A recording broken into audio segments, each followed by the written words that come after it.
Good morning students. कल हमने त्रिलोचन शास्त्री जी के विषय में पढ़ा।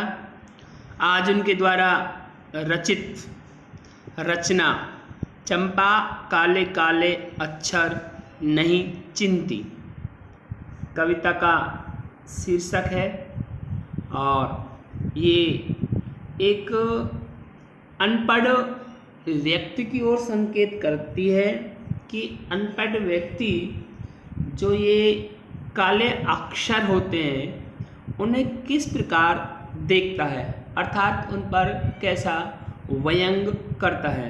तो यहाँ कवि ने कहा है चंपा काले काले अक्षर नहीं चिन्हती। जो चंपा नाम की एक लड़की है वो अनपढ़ है, लेकिन वो जो काले काले अक्षर हैं जिन्हें हम लिखते हैं उन अक्षरों को वो पहचानना नहीं जानती। जब मैं पढ़ने लगता हूँ वह आ जाती है।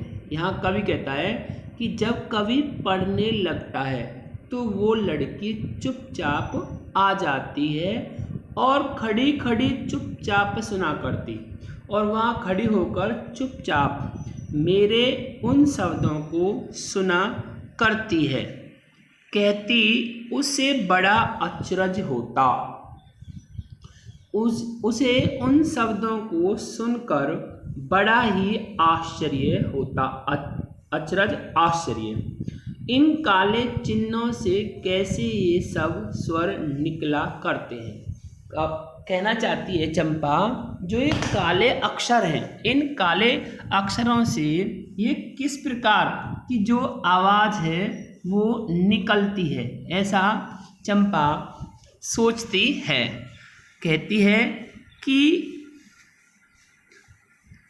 चंपा सुंदर की लड़की है।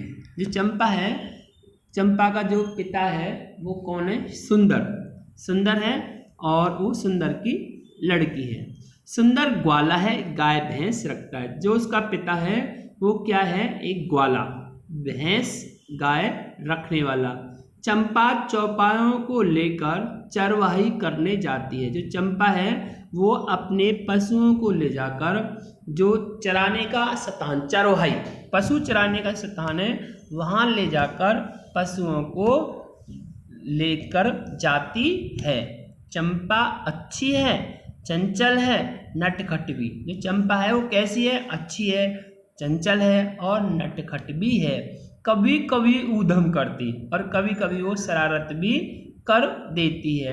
कभी कभी वह कलम चुरा देती और कभी कभी वो मेरी कलम को भी चुरा कर ले जाती है। जैसे तैसे उसे ढूंढकर जब लाता हूँ, जब मैं अपने प्रयास से उस कलम को जैसे तैसे ढूंढ कर लाता हूँ, पाता हूँ कि अब कागज़ गायब है। जब मैं अपनी कलम को ढूंढ लेता हूँ तो उसके बाद देखता हूँ तो अब कागज़ भी गायब है। परेशान फिर हो जाता हूँ और फिर मैं इस प्रकार परेशान हो जाता हूँ।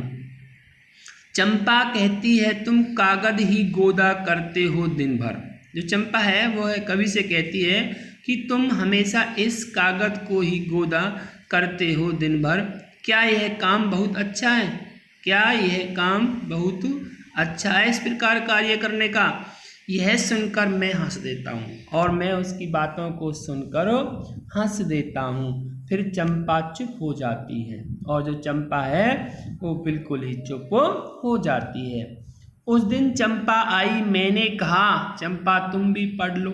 जब चंपा मेरे पास आई थी तो मैंने चंपा को भी संकेत दिया कि चंपा तुम भी पढ़ लो। हारे गाढ़े काम सरेगा। हारे गाढ़े का मतलब है मुसीबत। हारे गाढ़े मुसीबत, यानी कि जब मुसीबत का समय होगा तो ये शिक्षा तुम्हारे काम आएगी। गांधी बाबा की इच्छा है सब जन पढ़ना लिखना सीखें। जो हमारे महात्मा गांधी जी हैं उनकी अभिलाषा है, उनकी इच्छा है कि इस संसार के इस लोग जितने हैं वो सभी पढ़ना लिखना सीखें। कोई भी लोग अनपढ़ नहीं रहना चाहिए। इस प्रकार गांधी बाबा की इच्छा है। लेकिन चंपा ने यह कहा कि मैं तो नहीं पढ़ूंगी। चंपा बोली मुझे तो बिल्कुल भी पढ़ना ही नहीं है। तुम तो कहते थे गांधी बाबा अच्छे हैं। अर्थात कवि से कहना चाहती है कि आप तो कहते थे कि गांधी बाबा बहुत ही अच्छे हैं, वो पढ़ने लिखने की कैसे बात कहेंगे? जब वो अच्छे हैं तो पढ़ने लिखने की बात क्यों करेंगे? मैं तो नहीं पढ़ूंगी, और मैं तो बिल्कुल भी नहीं पढ़ूंगी। मैंने कहा चंपा पढ़ लेना अच्छा है। अर्थात कवि ने कहा चंपा पढ़ लेना बहुत ही अच्छा है। ब्याह तुम्हारा होगा तुम गौने जाओगी। जब तुम्हारा विवाह हो जाएगा और तुम्हारा गौना हो जाएगा, कुछ दिन बालम संग साथ रह चला जाएगा जब कलकत्ता। जो तुम्हारा पति है बालम, जो तुम्हारा पति है वो कुछ समय ही आपके साथ रहेगा, उसके बाद वह कलकत्ता चला जाएगा। बड़ी दूर है वह कलकत्ता, कैसे उसे संदेशा दोगी? जो कलकत्ता है वो यहाँ से बहुत दूर है, उसे किस प्रकार अपना संदेश दोगी और कैसे उसके पत्र को पढ़ोगी? जब वो वहाँ से आपके पास पत्र डालेगा तो उस पत्र को भी आप कैसे पढ़ोगी? चंपा पढ़ लेना अच्छा है। कवि ने कहा चंपा पढ़ लेना बहुत ही अच्छा है। चंपा बोली तुम कितने झूठे हो देखा। चंपा ने कवि से कहा तुम कितना झूठ बोल रहे हो। हाय राम तुम पढ़ लिख कर इतने झूठे हो। हाय राम तुम पढ़ लिख कर भी इतना झूठ बोल रहे हो। मैं तो ब्याह कभी नहीं करूँगी, और मैं तो कभी भी ब्याह नहीं करूँगी। और कहीं जो ब्याह हो गया, यदि मेरा कहीं विवाह भी हो गया, तो मैं अपने बालम को संग साथ रखूँगी। जो मेरा पति है उसे मैं केवल अपने साथ ही रखूँगी। कलकत्ता में कभी न जाने दूँगी, और जो कलकत्ता है मैं वहाँ उसे कभी भी नहीं जाने दूँगी। कलकत्ता पर बजर गिरे। जो कलकत्ता है उस पर एक भारी सा पत्थर गिर जाए, बजर पत्थर गिर जाए और वो कलकत्ता नष्ट भ्रष्ट हो जाए। इस प्रकार मेरी अभिलाषा है। यहाँ पर जो कविता है ये अनपढ़ता की ऊपर व्यंग करते हुए है कि अनपढ़ व्यक्ति को किस प्रकार अपना संदेश देना और पढ़ लेने के लिए किस प्रकार प्रेरित होना चाहिए।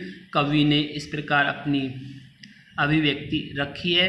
और जो एक कविता है ये शांत रस की कविता है, और इस कविता में जो कवि कहना चाहता है वो केवल एक अनपढ़ लड़की को पढ़ लिखने के लिए संकेत दे रहा है कि लड़की का पढ़ना बहुत ज़रूरी है। उस लड़की को जब उसकी शादी हो जाएगी तब वो अपने पति का संदेश किस प्रकार पढ़ पाएगी, इसलिए पढ़ना लड़की के लिए बहुत ही ज़रूरी है। जैसे यहाँ उसके स्वभाव के बारे में कहा है, उसके पिता के व्यापार के बारे में कहा है, उसके पिता का नाम दिया है, और कवि ने खुद अपना वर्णन भी इसमें कहा है कि जब मैं पढ़ता हूँ तो वो मेरे कलम पेन यानी कि कागज़ और कलम को चुरा लेती है। इस प्रकार यहाँ कवि दर्शा रहा है और कहना चाहता है कि इस प्रकार जो चंपा है वो बहुत ही नटखट है और नटखट स्वभाव की है, उसे इस प्रकार का व्यवहार नहीं करना